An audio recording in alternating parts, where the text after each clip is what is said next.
Next question is question number 23।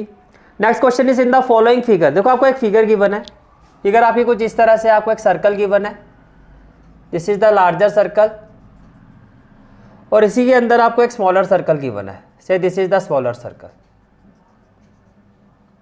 अब question में क्या कहा जा रहा है, in the following figure P Q is the common tangent, P Q is the, तो ये आपका हो गया P Q is the common tangent, P Q is the common tangent to both the circle, S R and P T are tangent to both the circle, S R, तो ये तो हो गया एस आर, इसको हम ले लेते हैं एस आर, पी को थोड़ा मैं आगे कर देता हूं, ये हो गया S R and P T, और यहां से हम ले लेते हैं पी टी,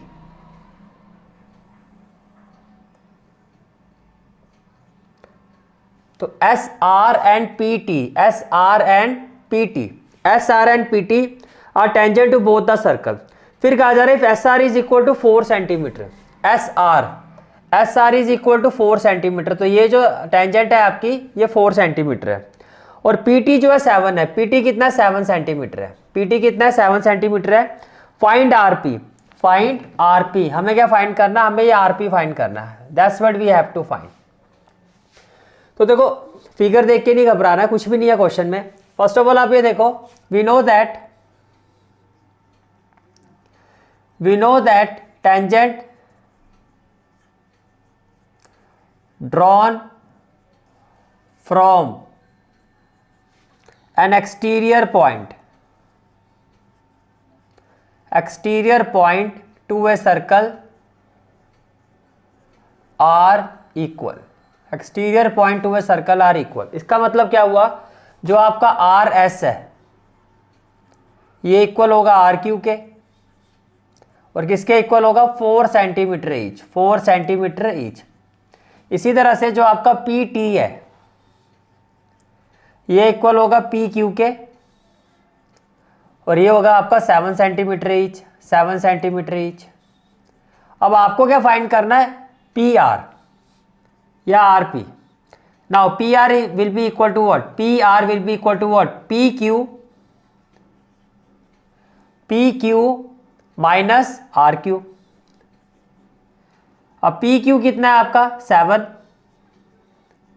और आर क्यू कितना है आपका 4, तो right answer is 3 centimetre, right answer is 3 centimetre. Is it clear? ठीक है, स्टार्टिंग में आपको एक आ गया कि आपको पाई की वैल्यू 22/7 ले लिया है। First question is 2 cube each of volume 64 centimetre cube are join end to end. अगर हम फिगर की बात करते हैं तो ये आपका एक क्यूब हो गया, this is one of the cube having square face, तो ये क्यूब हो गया। इसके साथ एक क्यूब और जोड़ देते हैं, से this is the another cube, this is the another cube, this is the another cube. तो दो क्यूब्स को आपने एक साथ जोड़ दिया, दो क्यूब्स को आपने एक साथ जोड़ दिया। अब आपको क्या कहा जा रहा है, join end to end, join end to end. तो सबसे पहले देखो 2 क्यूब ईच ऑफ वॉल्यूम, तो as per question volume of each cube, volume of each cube आपको गिवन है, volume of each cube is equal to 64 centimetre cube, 64 centimetre cube, that is side cube. Volume of cube क्या होता है आपका, side cube होता है, volume of cube होता है साइड क्यूब। 64 किसका क्यूब होता है, ये 4 का क्यूब होता है। ये फॉर्मूला वॉल्यूम वाले हम सारे के सारे 12.2 में लिखेंगे, लेकिन ये क्वेश्चन में आ गया कंसेप्ट, तो यहाँ पर आपको साइड में मैं आपको बता देता हूँ कि वॉल्यूम ऑफ क्यूब जो होता है वो साइड क्यूब होता है।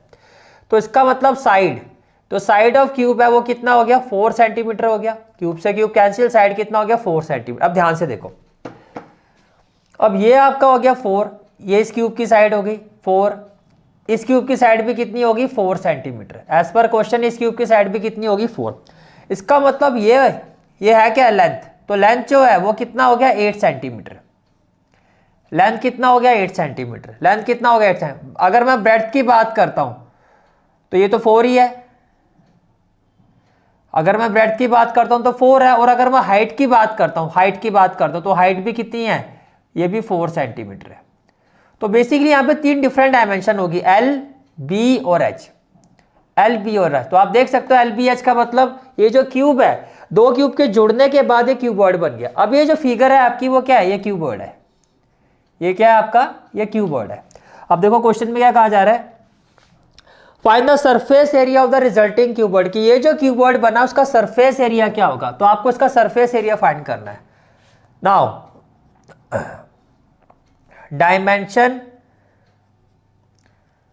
dimensions of resulting cuboid,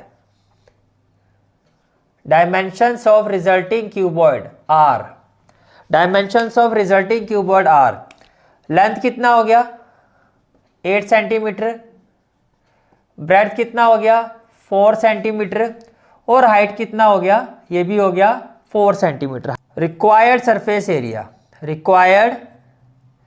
required surface area of resulting cuboid, of resulting cuboid, it will be equal to total surface area, it will be equal to total surface area of cuboid।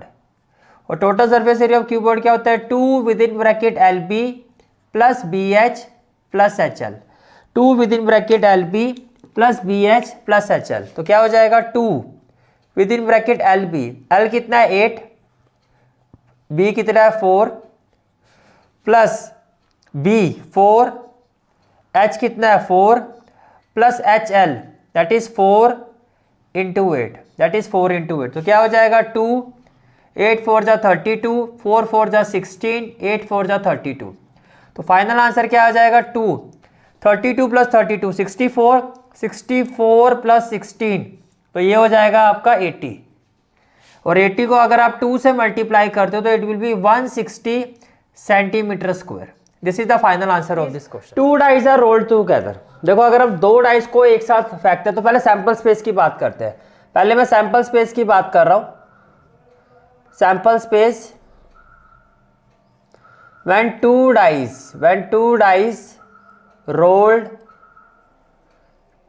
rolled together, sample space का मतलब total number of outcome क्या होता है। देखो first dice को fix कर दो 1 पर, सेकंड डाइस पर चेंजेस करो 1, ये 1 ही रहेगा, फिर 2, फिर 1 के साथ 3, 1 के साथ 4, 1 के साथ 5 और 1 के साथ 6 हो गया। 1 के साथ क्या हो गया 6 हो गया।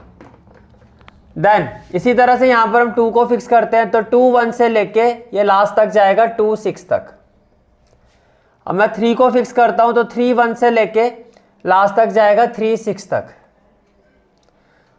ऐसे करते करते लास्ट क्या आएगा, डाइस में एक डाइस में मैक्सिमम नंबर होता है 6, तो आप 6 को फिक्स कर दो। 6 1 से लेके ये जाएगा आपका लास्ट तक 6 6 तक। तो अगर मैं नंबर ऑफ टोटल आउटकम की बात करता हूं, नंबर ऑफ टोटल आउटकम, तो देखो फर्स्ट रो में 6 है और ऐसे 6 रोज है, तो ये हो जाएगा 6 into 6 equal to 36।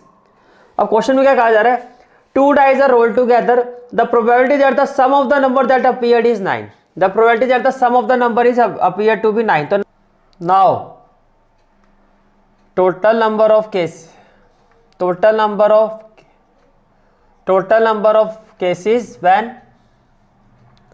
when sum of number is 9, sum of number is 9, 3,6, 6,3, फिर क्या होगा 4,5 और 5,4। तो ये रिक्वायर्ड केस है हमारा, दैट इज फेवरेबल केस। तो इसका मतलब ये व्हाइट इंप्लाइज ये टोटल आउटकम कितने हैं 36, number of favourable outcome, number of favourable outcome कितना होगा 1 2 3 4, ये हो गया 4, which implies required probability will be equal to what, ये हो गया आपका 4 और 4/36, तो ये हो जाएगा 4 1 जा 4, 4 9 जा 36, this is the required answer. Is it clear? Question is draw the graph of the equation. आपको देखो इक्वेशंस गिवन है इस क्वेश्चन में, आपको इक्वेशंस गिवन है, given equations are x equal to 3, x equal to 5 and 2x then -y -4 equal to 0। And 2x minus y minus 4 equal to 0। आपको इसका graph बनाना है। फिर कहा जा रहा है also find the area of the quadrilateral formed by the line and the x axis, by the line and the x axis. तो पहले तो भाई इसका ग्राफ बनाना पड़ेगा। क्या बनाना पड़ेगा आपको? ग्राफ। तो अगर हम ग्राफ की बात करते हैं तो इससे मैंने ये कोऑर्डिनेट एक्सिस ले लिया इस तरह से। आपको क्या कहा जा रहा है? x इक्वल टू 3, तो ये हो गया आपका 0, ये क्या हो गया आपका 0। एक मिनट, तो इसे ये आपका हो गया कोऑर्डिनेट एक्सिस, ये हो गया 0, ये हो गया 1 2 3 4 5 एंड देन x, ये क्या हो जाएगा आपका y। x इक्वल टू 3 यानी कि ये जो लाइन है आपकी ये 3 से पास होगी। x इक्वल टू 5, ये लाइन कहाँ से पास होनी चाहिए? यानी कि सिर्फ ये लाइन 5 से पास होगी। तो इन दोनों इक्वेशन का ग्राफिकल लाइन तो बना दिया आपने। अब बचता ही ये, इसके लिए पहले आपको क्या बनाना पड़ेगा? टेबल। तो देखो 2x minus y minus 4 equal to 0 है, 2x minus y minus 4 equal to 0। तो y को अगर मैं इधर ले जाऊं तो मैं कह सकता हूं y equal to 2x minus 4 है। y इक्वल टू क्या है? 2x minus 4। अब देखो टेबल अगर मैं बनाता हूं, x की जगह अगर मैं 2 पुट कर देता हूं तो 2 2 जा 4, 4 माइनस 4 0। x की जगह यही ले लेते हैं, 3 ले लेते हैं, 3 2 जा 6 माइनस 4 कितना हो जाएगा? 2। फिर x की जगह 5 ले लो, 5 2 जा 10 माइनस 4 कितना हो जाएगा? 6। अब इसको प्लॉट करो, 2 पर 0 तो यही पॉइंट हो गया, 2 पर 0 तो यही पॉइंट हो गया। उसके बाद 3 पर 2, तो पहले यहाँ पर पॉइंट्स ले लो, ये हो गया 1, ये हो गया 2, ये हो गया 3, ये हो गया 4 और ये हो गया आपका 5। तो 2 पर 0, 2 पर 0 तो यही पॉइंट हो गया। 3 पर 2, ये 3 है और ये 2 हो गया, ये आपका क्या हो गया? 2 हो गया। और ये 5 है और ये 6 हो गया, तो एक पॉइंट और लेना पड़ेगा आपको। तो ये y हो गया, इसको मैं 6 ले लेता हूँ, तो थोड़ा सा यहाँ आके ये कुछ इस तरह से यहाँ आ जाएगा। तो जब ये लाइन आप ड्रॉ करोगे, ये लाइन आप ड्रॉ करोगे तो ये लाइन कुछ इस तरह से जाएगी और ये ऐसे। तो ये वाला जो पॉइंट है आपका, ये आप रफ कितना हो गया? 5,6। ये पॉइंट क्या हो गया? 3,2 और ये पॉइंट क्या हो गया? 2,0। अब देखो ये लाइन देखो, एक ये और एक ये है, और साथ में कहा था एक्स एक्सिस ये लाइन। तो आपको ये वाला ये क्वाड्रिलेटरल जो बना, आपको इसका एरिया निकालना है। कहने चाहिए था ये ट्रेपीजियम है। मान लेते हैं ये आपका पॉइंट ए है, ये पॉइंट क्या है? बी, ये सी और ये डी। ये ट्रेपीजियम नहीं है। Parallel sides, non parallel sides, parallel sides और non parallel sides. Now required area of what? Required area of quadrilateral, required area of quadrilateral will be equal to what?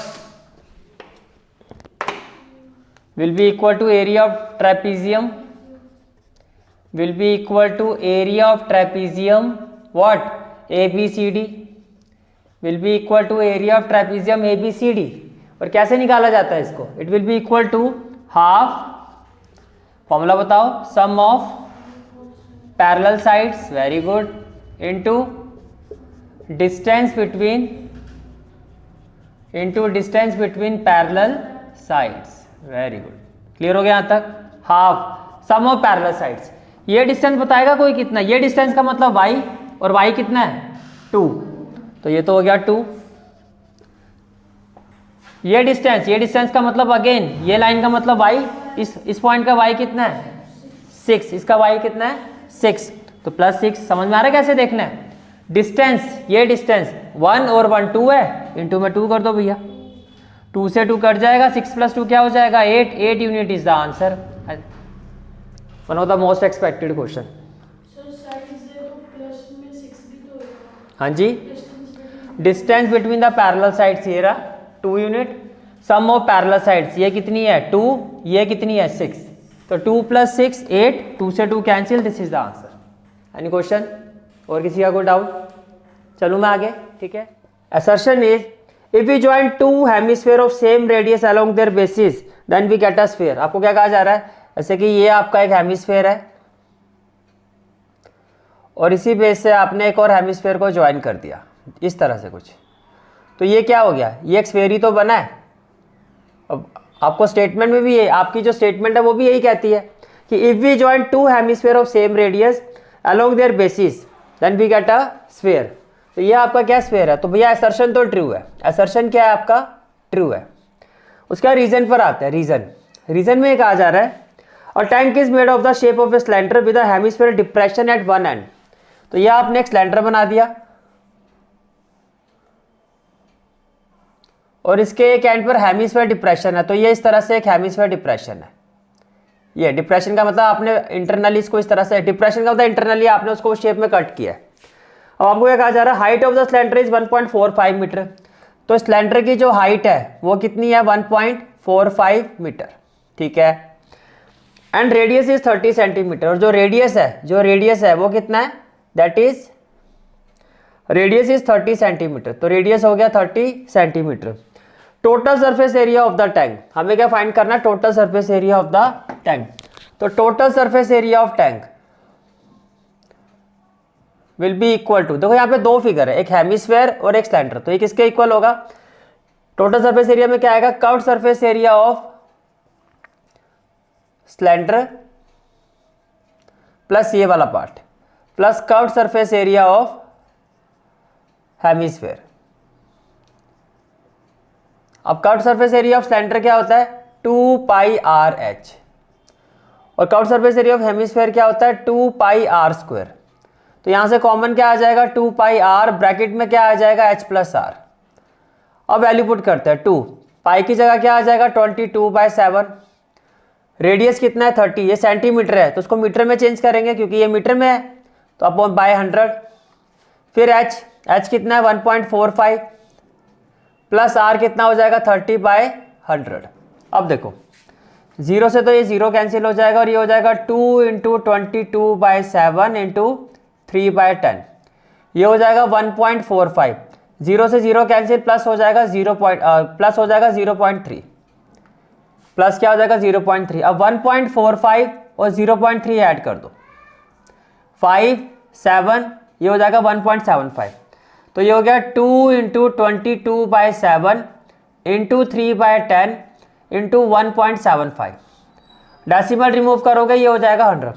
Ideally देखो इसको हम छोड़ देते हैं क्योंकि डेसिमल लगाना इजी हो जाएगा, क्योंकि ज़्यादा बड़ी कैलकुलेशन है नहीं। 7 2 जा 14 और 7 5 जा 35। 7 5 जा क्या हो गया? 35। अब 3 2 जा क्या हो जाएगा? 6। 3 2 जा क्या हो जाएगा? 6। तो ये हो गया 22 और 25 6 जा कितना हो जाएगा? 150।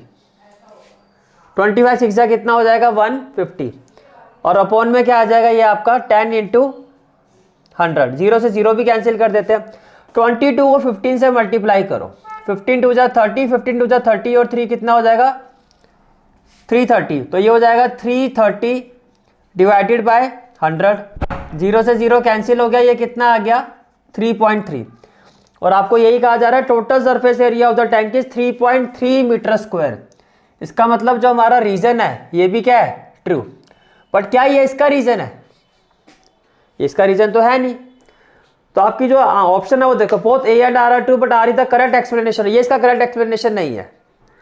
Both A and R are true but R is not the correct explanation of A. Yes, दोनों ट्रू तो है बट ये इसका एक्सप्लेनेशन नहीं है।